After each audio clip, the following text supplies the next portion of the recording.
ऐसे निश्चित ही हमारे जो गरीब बंधु जो समाज में पिछड़ रहे हैं उनको हम लोग हैंड होल्डिंग करेंगे। वो शिक्षा का क्षेत्र हो या स्वास्थ्य का क्षेत्र हो, हम लोग उनको हर जगह हमारे जो कार्यकर्ता होंगे। अगर हमको कोई भी चुनौती मिलेगा तो हम उसका डट कर मुकाबला करेंगे। ये हमारा क्षत्रिय धर्म सिखाता से आज देखें कि सबसे ज़्यादा 32 विधायक राजपूत जाति के, सबसे ज़्यादा मंत्री। देखिए 12 जनवरी को बिहार में पूरे बिहार के कोने कोने से राजपूतों की जुटान होने वाली है। अखिल क्षत्रिय महासभा के बैनर तले पूरे राजपूत समाज का बिहार के कोने कोने से, बिहार के एक एक गांव से राजपूतों का जो है महाजुटान होने वाला है। फिर से पटना को राजपूतों से पाटने की कार्यक्रम हो रही है। अखिल क्षत्रिय महासभा के बैनर तले पटना के सगुना मोड़ में दानापुर क्लब में जो है तो राजपूतों की जो है सो प्रतिनिधि सम्मेलन हो रहा है, जिसमें तमाम जो क्षत्रिय लोग हैं, युवा हैं, बुद्धिजीवी लोग हैं, सारे लोग भाग लेंगे। उसमें कार्यक्रम में क्या कुछ होने वाला है, इस कार्यक्रम को लेके क्षत्रिय महासभा के प्रदेश अध्यक्ष सुनील सिंह, राष्ट्रीय अध्यक्ष कुंवर अजय सिंह एवं समाज के वरिष्ठ जो नेता है एएन सिंह जी सारी बातों को जानकारी दी है। वो कह रहे थे कि देखिए उस कार्यक्रम में समाज की चेतना की बात होगी, चाहे वो आर्थिक हो, सामाजिक हो या फिर राजनीतिक हो, सभी रूपों पे चर्चा किया जाएगा। इसके साथ ही कई चर्चाएं हुई कि बिहार विधानसभा में राजपूतों की एकमात्र सबसे ज़्यादा संख्या वाले विधायकों वाला जो जात है वो है राजपूत, लेकिन फिर भी राजनीतिक जो अधिकार की बात है, नेतृत्व की बात है, उसमें कहाँ समाज कमजोर पड़ रहा है, उसको भी समीक्षा करने की ज़रूरत है। साथ ही इतने सबल होने के बावजूद भी अभी भी बिहार में जो गरीब राजपूत बच्चे हैं वो शिक्षा को लेके भटक रहे हैं। वो आर्थिक स्थिति के मजबूती नहीं होने के कारण वो अपनी शिक्षा को आधी अधूरी छोड़ देते हैं, मजदूरी करने पे मजबूर हो जाते हैं। इसको लेके भी चर्चा किया कि कैसे समाज के बच्चे, बिहार के कोने कोने से आए हुए गरीब बच्चे राजधानी में आके कैसे पढ़े, उसको लेकर के कैसे हॉस्टल की व्यवस्था करें, इन सारी मुद्दे पे बात हुई। सुनिए क्या कुछ कह रहे हैं, कैसे जुटेगा, कितने लोगों की संख्या होगी इस कार्यक्रम में। सुनिए इस कार्यक्रम को और खबर कैसा लगा अपनी प्रतिक्रिया कमेंट बॉक्स में राय जरूर दें। धन्यवाद। गरीब छात्र ऋण लेकर रहता है जो कि संभव नहीं है, सक्षम नहीं है देने में, उनके लिए क्या है? ये बहुत आपने कहा। देखिए हमारे राष्ट्रीय अध्यक्ष ने कहा सामाजिक, आर्थिक, राजनीतिक विषयों पर विवेचना और चर्चा होगी कि बड़ा ही एक इसमें जो शैक्षणिक उसमें भी ऐड कर दें। तो ऐसे निश्चित ही हमारे जो गरीब बंधु जो समाज में पिछड़ रहे हैं उनको हम लोग हैंड होल्डिंग करेंगे। वो शिक्षा का क्षेत्र हो या स्वास्थ्य का क्षेत्र हो, हम लोग उनको हर जगह हमारे जो कार्यकर्ता होंगे जागरूक करेंगे कि जैसे EWS का आरक्षण मिलता है, लेकिन हमारे समाज के लोग अज्ञानता में उसका लाभ बहुत नहीं उठा पाते हैं, तो उनको उसमें जागरूक करके फैसिलिटेट करेंगे हम लोग कि कैसे उनको EWS में आए, ताकि शिक्षा का हम लोग व्यवस्था करें। हॉस्टल की बात करें, सर हमारे विजय शंकर सिंह हम लोग DRDO में थे, उसके लिए भी हॉस्टल की बात किए थे। और स्वास्थ्य में हेल्थ कैंप होगा, सबको सारी चीज़ों को स्वास्थ्य, सर भूषण ने बोला शिक्षा, स्वास्थ्य, सामाजिक, आर्थिक सभी चीज़ों पर उसमें कार्य हो गए। आपका सवाल बहुत उचित था कि हम अपने विद्यार्थियों के लिए क्या करना चाहते हैं। यह प्रश्न जो है 1980 में उठा था और पटना हाई कोर्ट के रिटायर्ड जस्टिस लोगों ने बैठ करके एक संस्था बनाया, बाबू कुंवर सिंह शिक्षा निधि।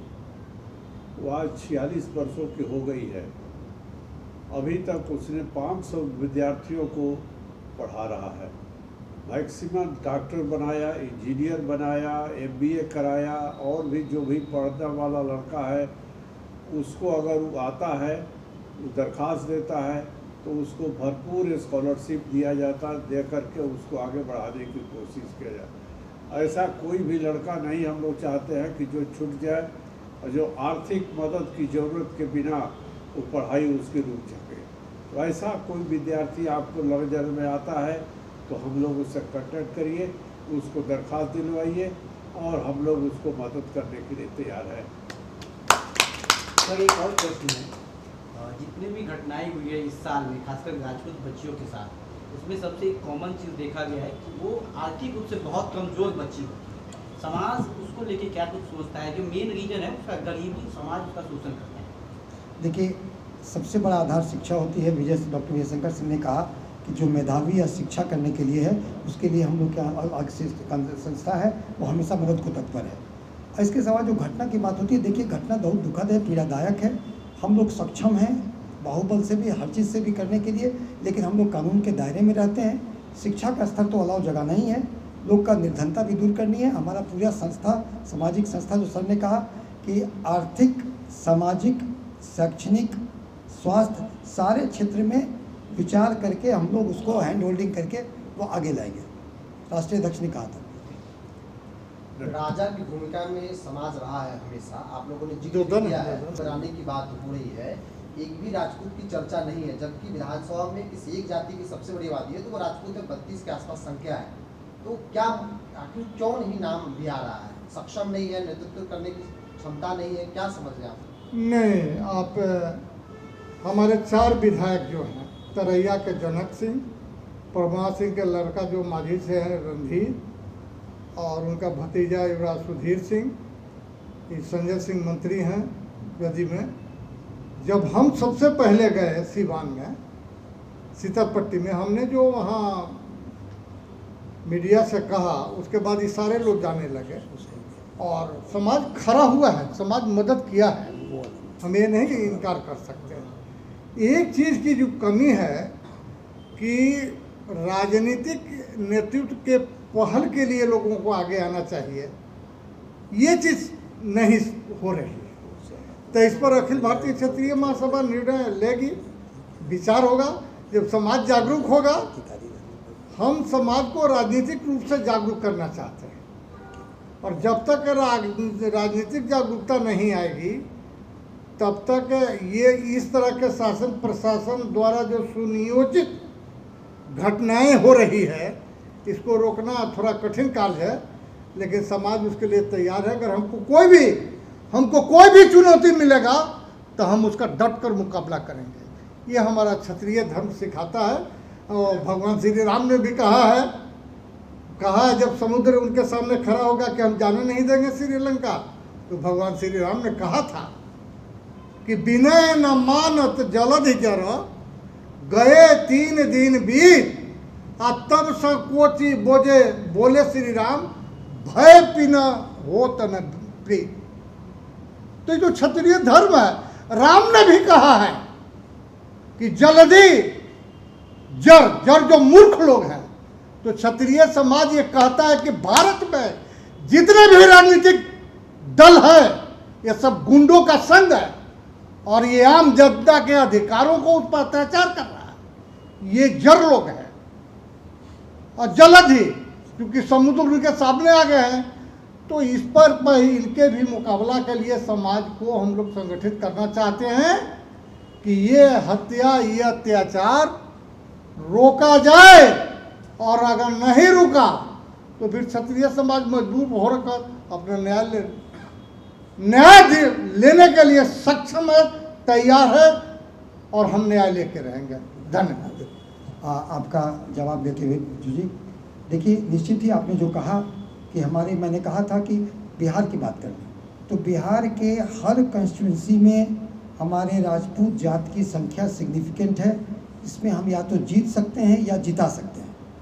और मैंने कहा ना कि हमारे अन्य समाज के साथ भी इतना अच्छा संबंध है कि वहाँ भी हम जीतते हैं। इसी कारण से आज देखें कि सबसे ज़्यादा 32 विधायक राजपूत जाति के, सबसे ज़्यादा मंत्री भी राजपूत जाति के। लेकिन ठीक है, इस इतनी हमारे राजनीतिक स्टेटस से हम खुश नहीं हैं। हमें और संगठित, इस मीटिंग का मतलब ही यही है, हम और संगठित हों, हम और इस ढंग से रहें ताकि हमारे राजनीतिक वजूद और हो।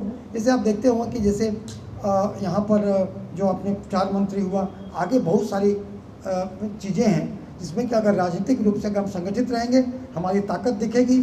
तो हर एक राजनीतिक पार्टियों को, आप जिस राजनीतिक पार्टी में देखें, किसने ने राजपूतों को टिकट दिया है? ये टिकट दिया हमारी संगठन पर, हमारी संख्या पर, हमारी ताकत पर। 32 राजपूत विधायक हैं। जातीय जनगणना कहता है कि हम 3.45% हैं, क्या उससे मैच करता है क्या? उससे नहीं मैच करता है, कहीं ज़्यादा हम उससे हैं। तो ये इलेक्शन कमीशन की काट में हम कहीं ज़्यादा हैं, वो तो अपनी जगह है। हमें राजनीति, जैसा हमने राष्ट्रीय अध्यक्ष ने कहा कि 12 अप्रैल को राजनीतिक रूप से भी हमारी जो ताकत दिखेगी तो हर राजनीतिक पार्टियां हमारे वाजिब हक हुकूक को देने के लिए मजबूर होगी। और इनसे हमारा आग्रह है कि 2 शब्द कहा कि अपना जो कार्यक्रम की रूपरेखा और अन्य चीज़ों पर प्रकाश डालें।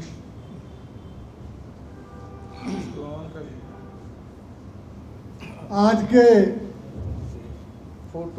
इस प्रेस वार्ता में हमारे क्षत्रिय समाज के संरक्षक गार्जियन माननीय डॉक्टर विजय शंकर सिंह जी, हमारे बिहार प्रांत के अध्यक्ष माननीय डॉक्टर सुनील कुमार सिंह जी, हमारे राष्ट्रीय संगठन मंत्री दीपक चौहान जी आज इस प्रेस वार्ता में अपने विचारों को उन्होंने रखा है।